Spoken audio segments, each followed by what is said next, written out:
Did you know that there's a new kid on the block when it comes to task automation?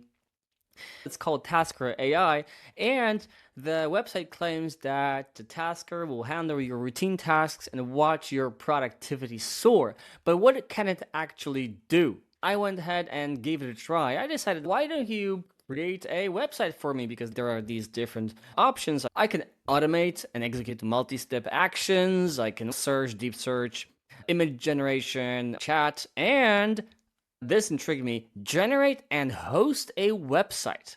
What could this mean? So here's what I did. I gave it a relatively short prompt where I asked to create a complete landing page that will drive traffic from my YouTube channel to that page so I can build an email list.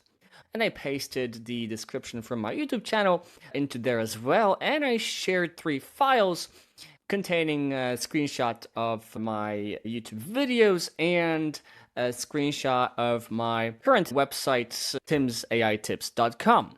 So I hit enter and it prompted me to connect with the Google Drive, Google Sheets to create a database.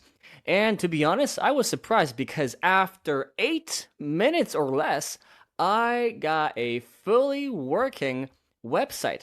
I played around with it a little bit more and tried it a few different things, but I was pretty amazed with what it gave me. I'm not a software engineer. I don't know how to code. I know how to vibe code. Here's how it looks. I can go and view the website, a preview actually. It's a clickable prototype. I'm wondering how far I'm from configuring SEO and GDPR policy, cookies and stuff. But I'm impressed. It took me 8 minutes to get this working prototype. I will definitely be further testing Tasker AI. So like and subscribe and I'll see you in the next video.